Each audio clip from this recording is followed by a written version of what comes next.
Welcome back into Double A Baseball. Adam Oppenheim with Alex Hynes here on Tuesday, April 28th. And we have some news across the MLB. Two managers fired. The first one we're going to talk about happened today. Rob Thomson out as the Phillies manager. Alex, your initial thoughts? I was really intrigued about how some of these manager decisions were gonna go. We'll talk about the other major one in a moment, but 9-19 for the Phillies, they've just been, I mean, they've been awful. There's no doubt about it. And I think what makes it interesting about the Phillies is we we'll talk about some of these other teams, but this is just a team that's not played well. This isn't a case of, oh man, we're hurt all over, Right. or some Yeah. other excuses. It's just the fact that Kyle Schwarber is got 9 homers, but I mean, outside of that, I mean, Harper has been good, but the rest of the cast has just not been doing it. And I mean, I think there were understandable concerns about running it back with Bryson Stott, Alec Boehm, Brandon Marsh, Adolis Garcia, and just hoping that like Justin Crawford was going to be a guy. But again, this felt like it was the swan song for the Phillies, which is I think why this decision was made because their window is closing. There's no doubt about it. I mean, Harper's 33, Schwarber's 33. I mean, Zach Wheeler's coming back from injury. There's no, you really don't know how healthy or how long he's going to be around for.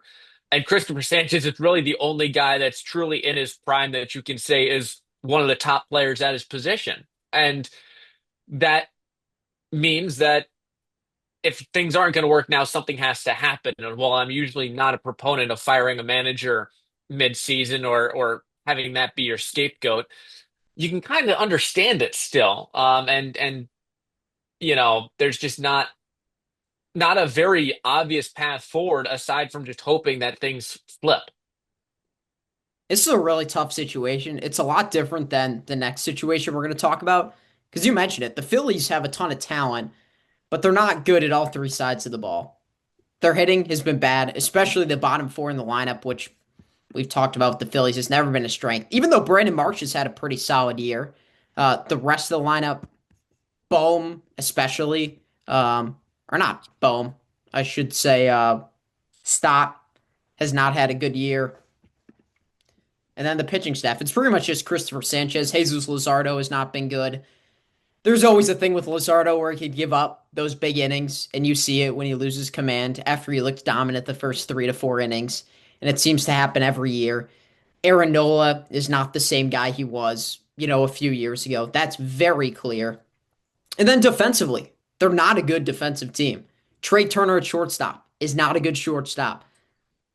They're just not really good at any position defensively. And I think beyond that too, we're seeing what has been a very, very common trend amongst Dave Dombrowski run teams, basically his entire career, which is they're built to win now from the very moment he arrives as president of baseball ops, GM, whatever. And they have their competitive window. The Phillies made the World Series in 22. But one of the reasons why they become very, very good is they are not afraid to spend a lot of money and sell the farm. And the Phillies haven't sold the farm the same way as some other teams have, but there's just not a very obvious long-term solution either. We're still waiting to see what a healthy Andrew Painter will do. I mean, we've been Right. waiting for Andrew Painter for 3 years. They've got a top 20 guy in Aiden Miller who hasn't made his debut yet. He's down in AAA. Justin Crawford just doesn't feasibly appear to be a above average major leaguer in his career because he just hits the ball straight down into the ground 80% of the time. Has no pop. He's got great speed. He's got good defense. But I mean, I love Kevin Kiermaier, but like if that's what you're saying, we this guy is our next top prospect and he's just Kevin Kiermaier, that'll help some of the defensive concerns. But long term, with guys like Schwarber, Harper in their 30s, Trey Turner, you've got him locked down until he's 40. You've got to be able to find the bats to help the aging curve. And Alec Boehm and Bryson Stott are going to be free agents soon, and they're not hitting anyway. Yeah, So I Right. just don't think that there's going to be an easy solution inside, and there's an entire possibility that this team turns into a lot of dead money, and again, a very late years of Dave Dombrowski situation where you've just got nobody that can help you, and he, as he's done before, just sort of flees the scene, and leaves it for someone else to clean up, and that's usually a messy business. But I will say, I mean, it's better him building a team that's meant to win now and underperforming rather than Oh, underperforming and not spending enough. Because I mean, Adolis Garcia, we both knew was not the best player there. And I mentioned Alec Boehm. I thought he had a decent year. No, he's not hitting well. He's hitting 143, so he's been terrible.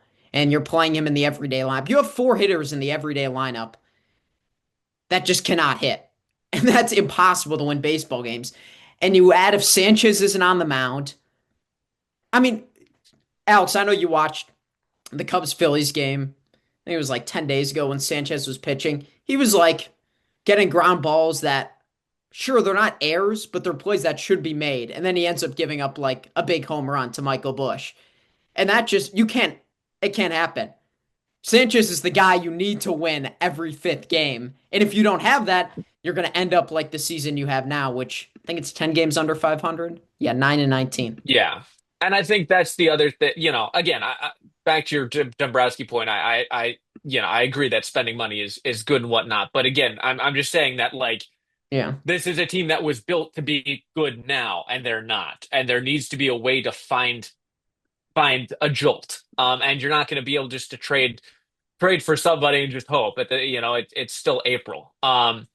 So I just again, I don't know if Rob Thompson was the problem. I don't think Don Mattingly is the answer. I think that's rather obvious. Though it will be fun for him to have his son Preston as the general manager under yeah, Dombrowski. But I mean, this just doesn't scream of a team that can turn it around. I mean, I know Joe Girardi got fired, Rob Thompson took over, and then they became good. They went and made it to the World Series, but I just don't see how Don Mattingly is going to turn this team around, and firing a guy is going to have that jolt of energy into your system that makes you feel any better about it. I think right. usually in these situations when you're a good team playing a good roster playing badly and you fire your manager, you're just hoping that that's going to give them a boost forward and hope that the new manager is something, hope that regression to the mean, or in this case, progression to the mean happens. And it probably will. I mean, you're going to have a lot, Bryson Stott is not going to be, 50% below league average. Alec Boehm's not going to hit 143 the whole year, but you've lost a lot of your leeway now. Right. Here in April, you have to then play what 100 win ball to try and really put yourself It's in a good tough. position instead of playing 85 win ball if you're playing to par. And it's not the Phillies being unlucky this season either. I mean, negative 54 run differential, worst in the league by far. Mets are next closest at negative 30. The good news for them is the rest of the division isn't very good. You expect the Marlins and Nationals to fall in the 4 to 5 range, the Mets to rise up a little bit, but the Braves are 20 and 9. So you got to hope they lose a lot of games, and most importantly, you got to win the in division games. But like you mentioned, it's a long season, but when you get behind so early and you have to make up just like this crazy pace, like it's not easy to string together 6 or 7, 8 wins in a row. And that's what they're going to need to do. And I don't think their offense, if they click, can. But again, I look at the pitching staff and I think to myself, is that a pitching staff that's going to give a anemic offense a chance? And I'm not sure because again, Sanchez is the gem on this team. Aaron Nola can give you moments, but are you going to guarantee that you can then get Sanchez followed by good starts from Nola, Painter, a young guy, and hope that Zach Wheeler, whose velocity is down, coming back from that thoracic outlet syndrome, that can they put you in a position where you can win a game by scoring 5 runs, 6 runs? The bullpen's fine, but you got to get to the bullpen first, and you can't be going to the bullpen in the third inning and hoping to win ball games. And I just don't feel that confidence that they have the ability to string together a long win streak based on the way things are going on the pitching staff either. And again, when the pitching staff, which hasn't been the problem, is concerning for that, I'm not gonna buy that the offense is gonna do enough to support them. Very true. Very true. Well, let's move on to what was the biggest story for sure of the season before the news today. But Alex Cora out as the Red Sox manager alongside five other coaches: Peter Fatsi, Ramon Vasquez, Jason Varitek, Kyle Hudson. You do not see this often where an entire team like cleans out their coaches 3 weeks into the season, but clearly stuff wasn't working well in Boston. When you're firing five coaches in April, how much are they the problem? It's a good question. You know, and Go ahead. listen, I again, I don't like early season firings anyway. I just don't think they actually have any real impact. Managers in general, I don't think have such an impact that firing them does anything except makes them, a sacrificial lamb for the organization in hopes that it turns something around. But the thing that sticks out is these managerial firings. You're basically going up to your fan base and saying, listen, you're complaining. You think that things are bad. We see that. We hear you. And we are going to listen to you and do something and show that we care as an organization. That's basically all it is. It's not, oh, I think the new manager is going to be better. It's not this manager's the problem. It's just you're on our backs and we got to make it look like we care. The problem is, and you can attest to this more than anybody, I'm sure, that requires you to have trust in the bank that you can then build back up. Trust in an organization, it's like going to a bank. You withdraw as an organization some of that trust when you make some bad decisions, but if you can spend money, make good moves, win ball games, you bank a lot of that trust that when things go wrong, you can, ride the storm out. The Red Sox with Devers, with Mookie Betts going back to 2020, they're probably at a deficit in trust right now with the organization. And so this act, which is meant to be sort of a performance to say, we care, see, we're listening to you, we're going to try and help, falls really flat when you haven't been trustworthy as an organization for the past 5 years, despite making the playoffs last season. And a lot of the complaints we've been seeing have not been about the coaching staff anyway. So it just feels like it is the wrong answer to this kind of issue, and is going to create more problems, I think, than it resolved. Right. I think it comes down to the front office and Alex Cora had big disconnect. Alex Cora reposted on his Instagram story about Mookie Betts talking on a podcast how he didn't want to get traded. Alex Cora wants to manage a team that is veterans ready to win, and instead he got a team that was really young, which is cool, but a lot of unproven guys. And the guys he did have that were proven, they were gone. Devers obviously hasn't had a great year. Me as a Red Sox fan would still want Devers back on this team because I think he would hit better at Boston than he has in San Francisco this season. But you're relying on Roman Anthony so much. You signed Contreras, but you should have had Bregman back and were stingy about the negotiations. You had Caleb Durbin. You give up Kyle Harrison, who's been pretty good this year for Milwaukee, because of course. Shocker. And then you trade James Tibbs away, who's the best hitter in minor league baseball right now, for Dustin May last season, who you didn't bring back because he was awful. There's been a lot of moves that have just continued to build. And not to say Alex Cora has done a great job, because he hasn't this season. But the moves that were made by the front office was setting him up to fail. Paying IKF $6 million, like, what kind of move is that? You still have the outfield logjam where you have Abreu in right, Rafael in center, Anthony or Duran in left, and then Masataka Yoshida is on a big contract, and he's not even playing. Like, it was one clear move that they had to do last season. That was to trade an outfielder, and they didn't do that. And now you're shuffling guys around the lineup every day. I mean, how many teams do you see that change their lineup this drastically every game? I think it's only the Red Sox. And that's because they have too many of those good players at a certain And position. yeah, and I think, it's it's weird to me the way things have gone. Again, they're 5 games under 500. I get it's not great, but I think, most people would still say that there's still a path to them to make the postseason. Garrett Crochet has a 6 ERA. That was a Granted, one it's really it's bad one game, stuff. but like again, like you've had some elements with your pitching. Sonny Gray's now on the IL. The bullpen has still, have you've got a couple really good guys and then question marks, but who doesn't in their bullpen? And again, I struggle to believe that Caleb Durbin is going to be like statistically a bottom five hitter in all of baseball. I think again, it all goes down to that construction you talk about. I think, you know, as much as I agree, I liked the Breslow hire when it happened.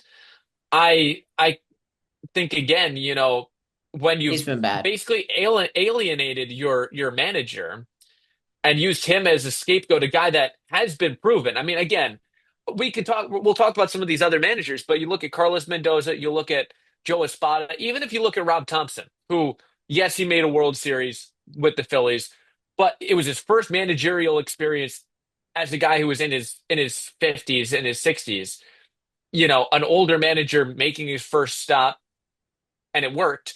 But like those are guys that don't necessarily have the track record of Alex Cora, who won a World Series, was, Yeah, good in I think, 2021.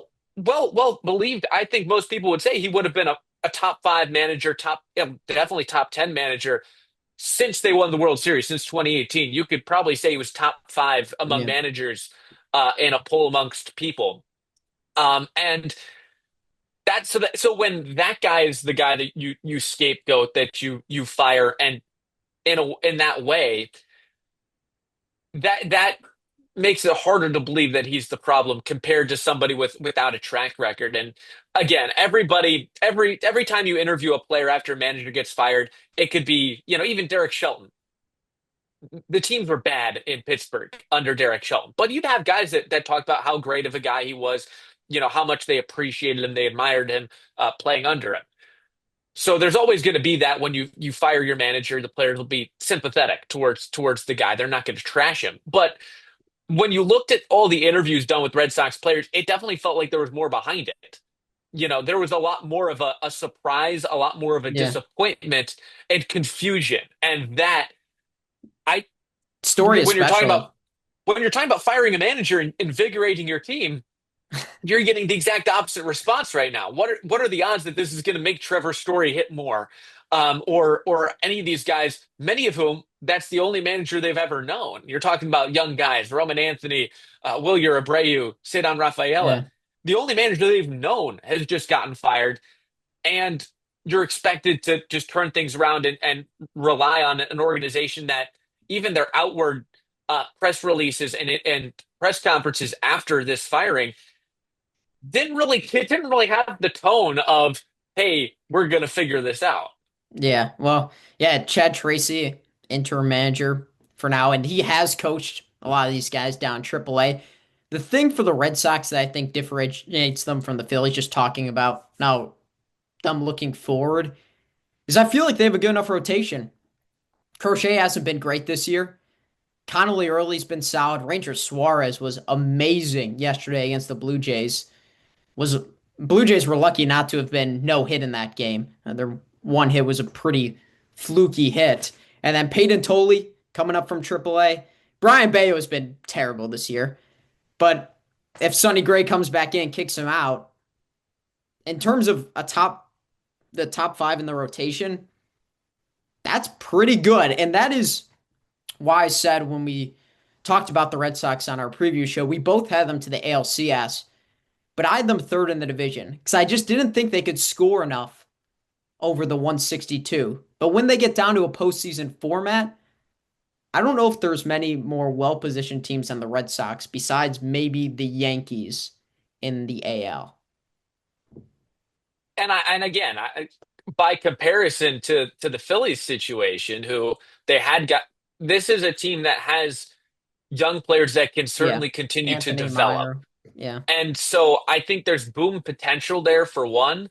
The pitching staff is in a much better place than I think the Phillies are at. I think there is just a much higher confidence in the ability to turn things around during the course of the season. I think if anything, it's just going to be the mentality that is going to be the difference. Does something like this hurt more than it helps? And I think there's a possibility of that. But if you're talking pure talent, I think the Red Sox are in much better shape in a division that's going to be tough, but you could just beat each other up, and they have for years. So it's not as though there's not a path for them. Well, let's switch back over to the NL. Carlos Mendoza, Mets, I think their losing streak was 12 games, if I'm Yeah, correct there. But I mean, I guess now they're hanging in games a little bit more, although they have lost three in a row. It's a tough situation for Carlos Mendoza. But Juan Soto's back, I guess. But then Lindor's out. something. So Yeah, this is where I was alluding to it earlier. The injury situation is what makes this such a difficult thing to evaluate because I think Carlos Mendoza, for how little I think managers actually have an impact on game to game victories, he's not helped them.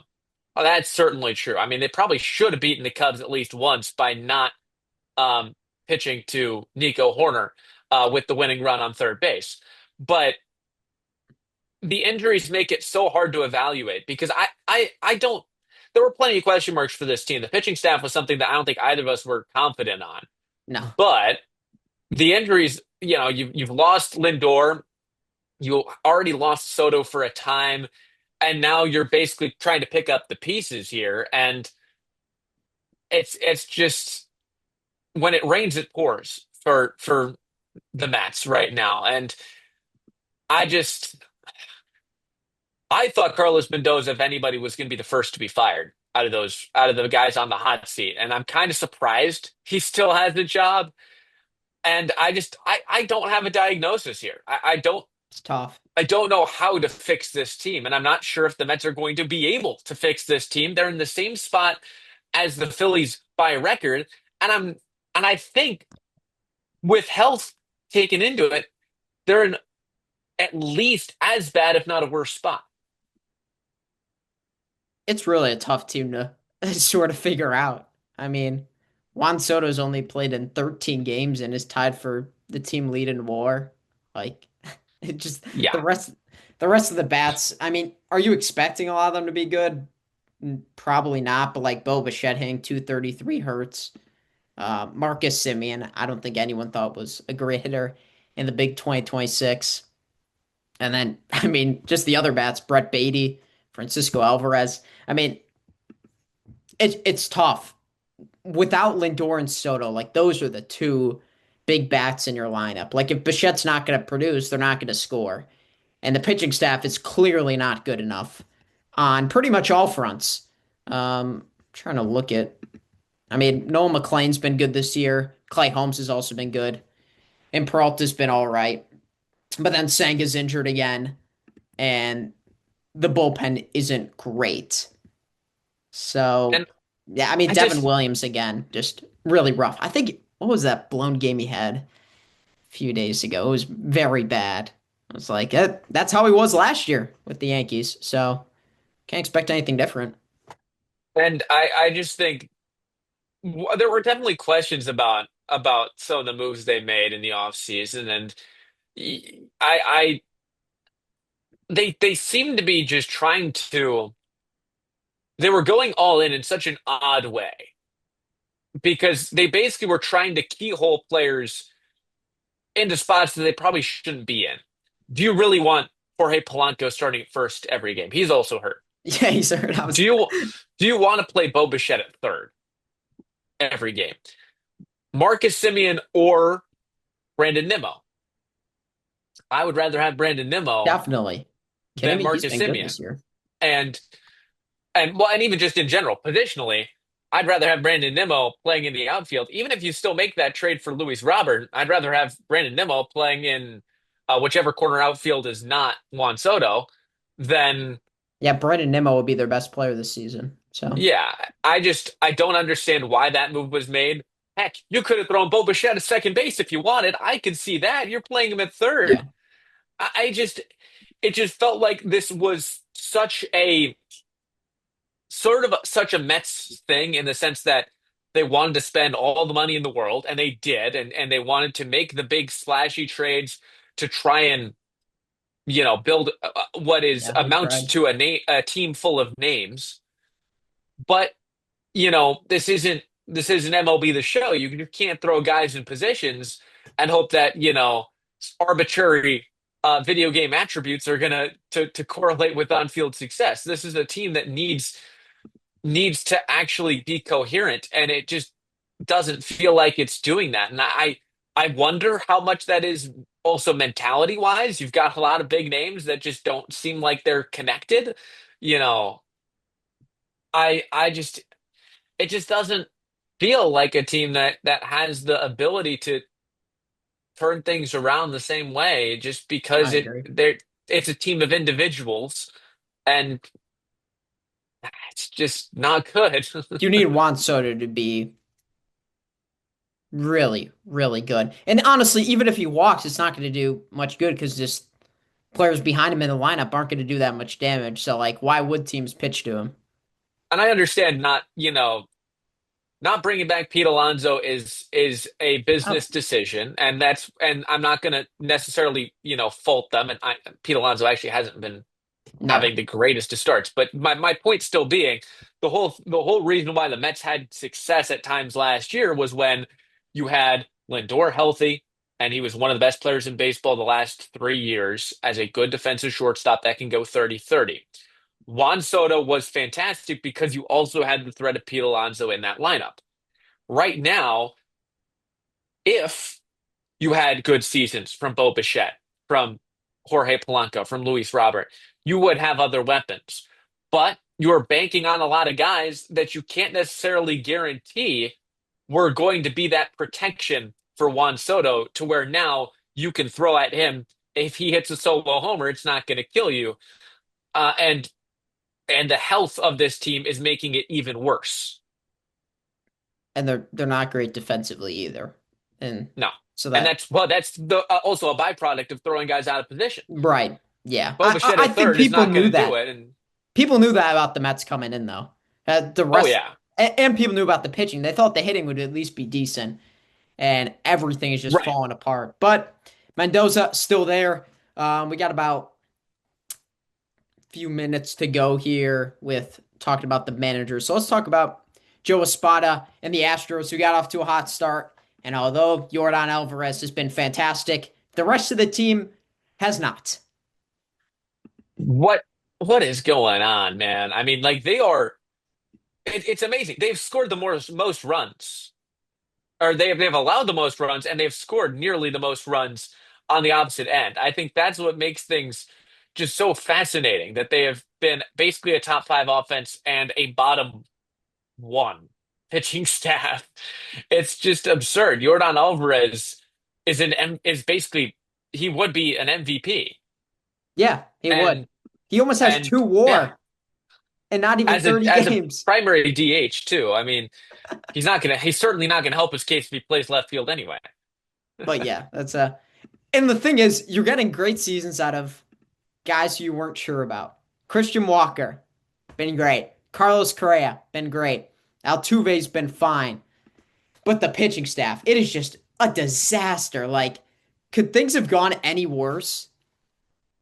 I don't think so. I don't. Like, I look at really the don't. starters' ERAs. Like, Mike Burrows is the one guy who's able to stay healthy. He's not very good. So that's a major problem. I think there have been some concerns about the Astros' ability to identify and handle injuries.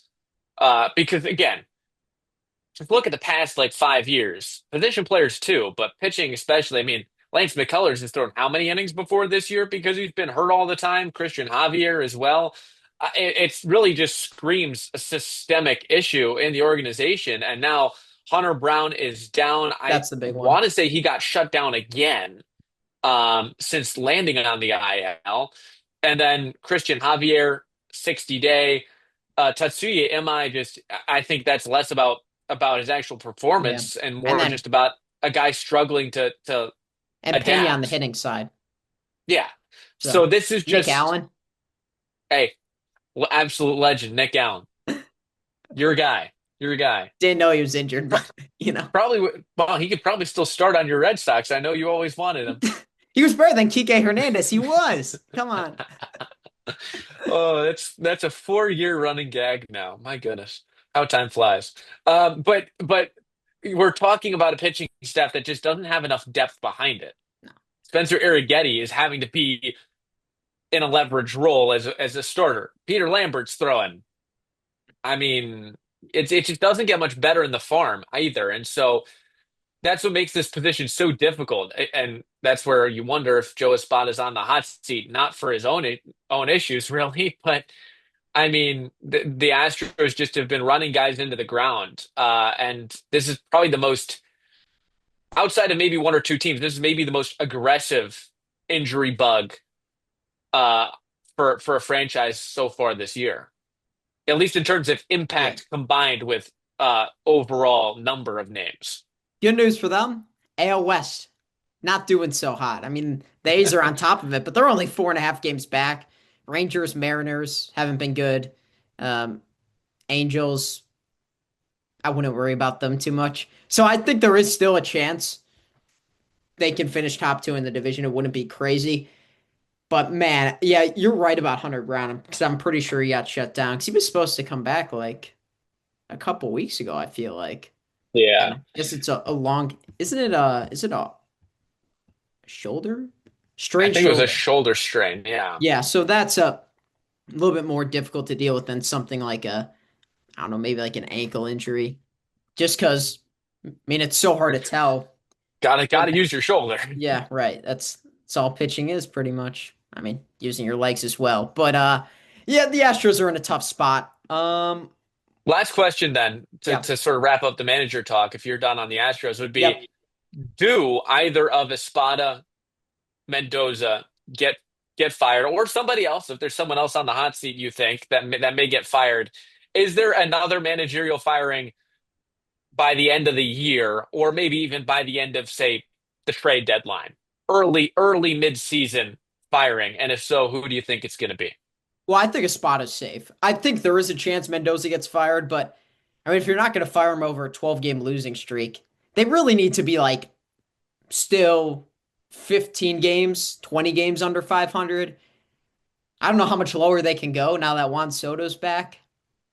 I guess we'll find out if they're just still bad. I think Mendoza will be the guy you look at, but I can't see it happening at least until like June, possibly. I think things have to really, really get bad.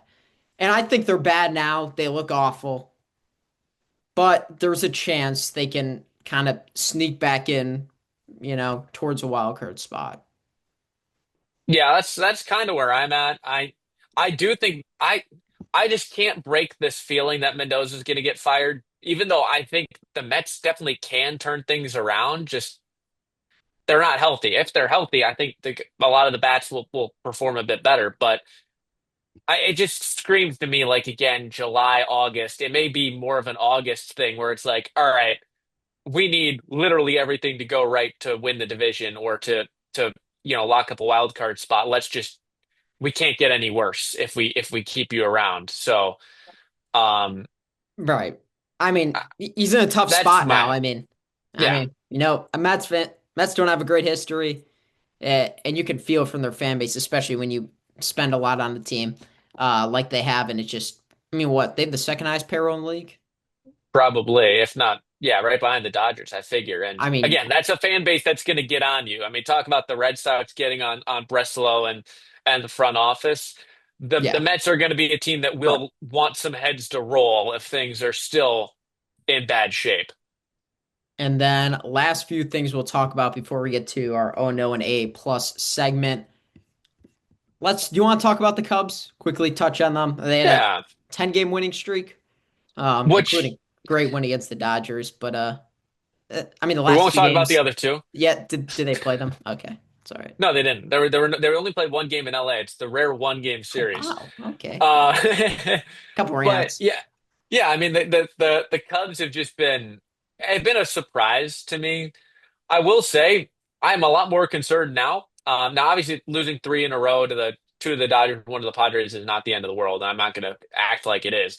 I'm more concerned about the fact that they have like 11 arms on the injured list right now. There was a point in which their 40-man roster consisted of only one healthy AAA arm.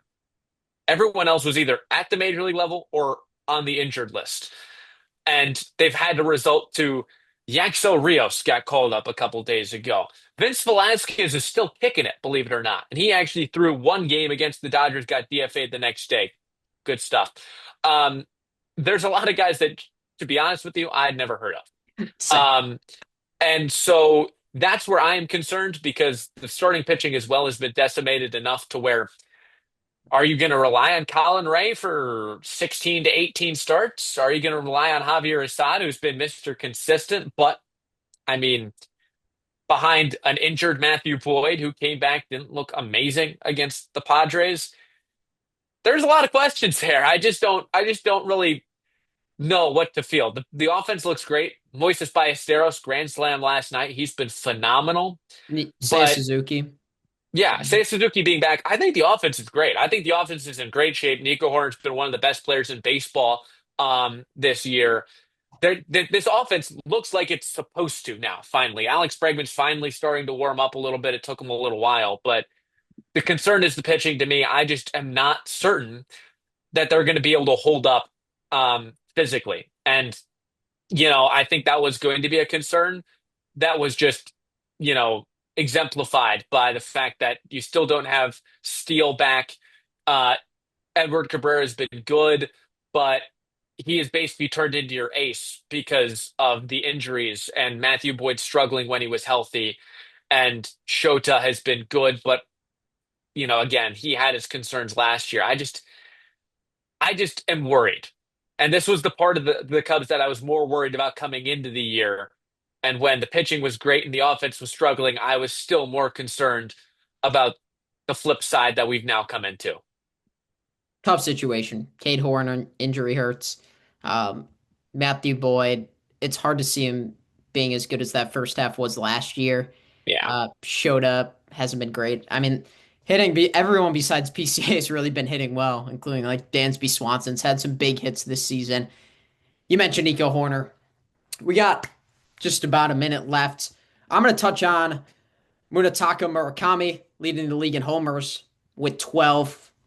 Clearly, a good signing for the White Sox. Do you Got have their any other guy. names you want to hit on? Sal Stewart. We talked about him when we were talking about rookie breakouts, but leading the league in RBI, he's got, I think, 6 homers now. He leads the Reds, certainly. And again, a rookie breakout that I was looking forward to. I thought he was going to be number two in rookie of the year. He may win it. And then the last guy I want to talk about, Travis Bazzana being called up by the Guardians, trying to get some more energy. Cleveland could always use, some better bats.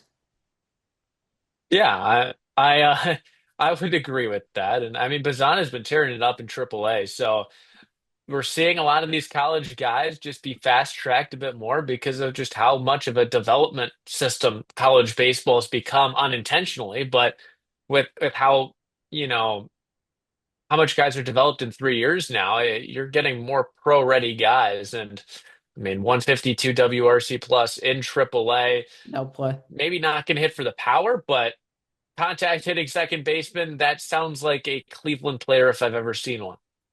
I mean, I don't think Cleveland's worried about, getting a lot of home runs because most of their guys don't hit home runs in the lineup. I guess maybe now this team a little more is, a lot of strikeouts and more home runs. But usually a Guardians team has, the Andres Jimenez type of guys. So, Those plucky guys. yeah. Anyway, it always works out, make the playoffs, flop in the wild card round. But excited for Bazana. I think it is better seeing these players not have, just like awesome AAA seasons where they're just lighting that league on fire instead just getting called up. I mean, if you're good enough, and teams in a position of need, like the Guardians are, why not? I mean, he was the number one pick a couple years ago. Who Right. cares? He can And be a great MLB player, so why not just bring him up? and as long as there's no obvious like background holds, there's no reason not to give a guy a chance. I understand you want to be careful when you use that first option, when you want to start that service time clock, but you know, even in the worst case scenario, you look at a guy like Dylan Cruz, who got his chance, now is back in the minors. You now know what you're working with a lot more. Even if Dylan Cruz is in a bit worse of a situation for the Nationals than they would like him to be, he's a guy that now you know what the MLB level problems are. It's hard to find those issues sometimes at AAA when you're tearing the cover off the ball. Now you kind of know, oh, maybe we need to work on swing decision. Maybe we need to work on hitting a high fastball or being able to hit, Left on something left. yeah, left on left, exactly. Right. You can't really tell what it's going to be like when you see these guys face the top arms until they do. So it's nice to see these guys get their chance, and a lot of guys have thrived. Yeah, totally agree. Well, with that, we're gonna wrap it up with our AA plus and oh no segments. I think last week really hard to beat. Super funny. My oh no number one play, hilarious. Joe Adele was last week, right? With Yep, yep. 3 home run robberies. I don't know if it's going to be as good as last week, but it's pretty good. So, with that, I'll get us going with our AA top three plays of the week. Let's first go out to City Fields. A lot of things going wrong for the Mets, and that continues. Is Marcus Semien hits a fly ball to center. Byron Buxton lays out and makes the catch. Great to see a healthy Byron Buxton. Minnesota Twins, actually a competent baseball team this year. Didn't see that coming. On to number two. Cubs defense has been fantastic this year. Nico Hoerner's a big part of it. Here's a hard hit ball off the glove of Michael Busch. Bare hand play by Nico Hoerner and retires Kim in time. Incredible reaction play. Not often you see off a deflection, a bare hand by the second baseman and still getting the runner in time. And number one, a play made by a fan. Padres, Rockies at Coors. Jackson Merrill rips a fly ball down the right field line. It hits off something, and this fan makes a one-handed catch as he falls down onto the ground. He's okay. Still got everything in his hand, a hat, something else. And he makes the terrific one-handed catch, Odell style. That is our number one AA plus top play of the week. That Nico Horner play is one of the best plays I've watched. Yeah, That was just, I lose words to describe Nico Horner defensively. I'm so glad he's a Cub. right. Let me just And put the it that thing way. is, I might have it be number one if it was someone who wasn't a good defender. The fact that it was Nico Horner, I was like, I mean, it's impressive, but it's like, if you watch the Cubs every day, Swanson, Horner up the middle, like there's always a diving play. So He is, unfortunately, I'm he going to is give it to the more, fan because you know what? he's more That talented than the fan. I'll give him that. Yeah, but the fan just unexpected. Like, come on, man, that fires me up. One hand, like, Love eh, that. good times. Let's go from best to worst. Let's move on to our oh no worst of the week. We're gonna start with the challenge system. We had CB Buckner get knocked on this beginning, but let's go to one of the players challenging. Over in Houston, Jazz Chisholm challenges a pitch, thinks maybe I'll get another look. It's about right down the middle, basically. I mean, by challenge standards, well into the zone. Chisholm's had a rough one with the challenge system so far. He's already mentioned he's been fined by their kangaroo court a couple times. That one may be the highest fine for a ball that clearly in the zone. For number two, the Giants. They were facing Yuri Perez. A big fly ball hit by Casey Schmidt. Drops down for a base hit. He's thinking two, and he's going to get two. I'll give him credit there. However, he rounds second, stumbles, and gets tagged out on the throw behind him. It was a bit of a misplay and left to get him to second, and then a misplay by the runner gets him erased in the end. It's a brutal one for the young infielder. But number one, how about a first career homer? That's a good thing, right? Well, when it's an inside the Parker that goes all of 54 feet in the air, maybe not. Sam Antonacci down the line, ball hit at Chase Field, and it hits right near the ball boy on that left field line. Lourdes Gurriel thinks, oh, well, then it's a dead ball, right? Surely. Must have hit somebody and not the wall. Sam Antonacci doesn't care. He's running all the way around, an inside the park homer. It'll be memorable, just maybe not for the way he thought it would. And Lourdes Gurriel out and left. Come on, man. What are you doing? I don't get the point of just not running to get the ball anyways. Like, even if it isn't still in You, play, it just we may not have a whistle, but you play to the whistle. like why? Why would you even risk that? And it makes him look awful. But it's pretty funny, Sam Antonacci. Man, the White Sox are pretty fun. The He'll never forget ABS.